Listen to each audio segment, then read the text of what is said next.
महोदय, बहुत बड़ा अंश अनुभव और लोगों की कही सुनी बातों से, देखे हुए दृश्यों से और कुल तथा समाज की परंपरा से प्राप्त होता है। सिनेमा इस सभी प्रकार के ज्ञान की प्राप्ति में सहायक हो सकता है, क्योंकि यह मनुष्य की दृश्य और श्रव्य अनुभूतियों के क्षेत्र को बहुत ही बढ़ा सकता है। यह एक साधारण सी बात है जिसे सभी जानते हैं कि केवल सुनी सुनाई बात की अपेक्षा हम पर देखे हुए दृश्य का प्रभाव अधिक पड़ता है, और हम यदि सिनेमा द्वारा किसी चीज़ को देख लेते हैं तो उनका उतना फल तो नहीं होता जितना स्वयं आँखों द्वारा देखने से मिलता है। उससे तो कहीं अधिक अमिट छाप किसी के सामने किसी दृश्य के वर्णन करने से पड़ती है। मन बहलाव के भी साधन कितने ही प्रकार के होते हैं।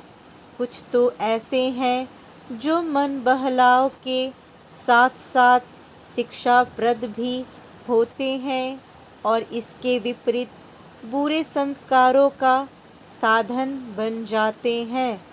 मैं स्वयं यह दावा नहीं कर सकता कि मैंने बहुत सी फिल्में देखी हैं। सच पूछिए तो मुझे बहुत कम फिल्में देखने का अवसर मिला है, पर मेरे पास जो खबरें पहुँचती हैं बहुतेरे विश्वसनीय भाइयों और बहनों द्वारा जो शिकायतें पहुँचाई जाती हैं, उनसे मालूम होता है कि बहुतेरी फिल्में दूसरी कोटि की है, जो शिक्षा अथवा मन बहलाव का साधन न बनकर बुरी वासनाओं को जागृत करती है। विशेषकर युवकों के चरित्र पर बुरा प्रभाव डालती है। हो सकता है कि इस प्रकार की फिल्में अधिक लोकप्रिय होती हों, उनके द्वारा अधिक पैसे कमाए जा सकते हैं। कुछ लोग यह कह सकते हैं कि फिल्म निर्माताओं का काम ऐसी फिल्में को बनाना है जो लोकप्रिय हों, क्योंकि वे एक प्रकार की मांग को पूरा करती हैं। यह भी कहा जा सकता है कि फिल्मों का ध्येय मन बहलाव ही है। उसको तो तभी सफल मानना चाहिए जब फिल्में उन लोगों का मन बहला सके जिन लोगों के लिए बनाई गई हो।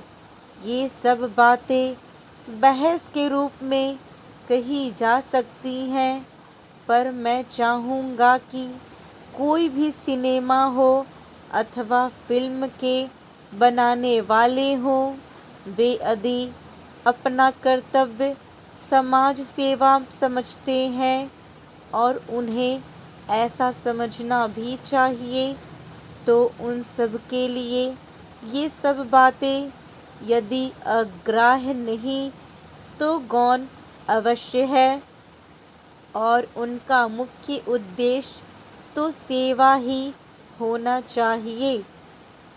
सेवा तभी तक सेवा रहती है जब तक वह सेव्य का हित करे, न कि उसे गिराए।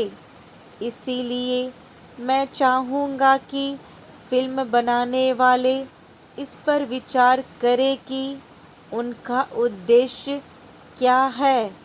उद्देश्य सेवा ही होना चाहिए, और सेवा के साथ साथ यदि धनोपार्जन भी हो जाए तो निर्दोष है। यदि धनोपार्जन ही उद्देश्य हो और सेवा न हो तो वह अग्राह्य हो जाना चाहिए। यदि मनुष्य अपने स्वार्थवश कुछ ऐसा काम करता है जो उसके व्यक्तिगत लाभ के लिए तो ठीक हो, पर जिससे समाज को हानि पहुँचती हो तो उसे रोकना पड़ता है।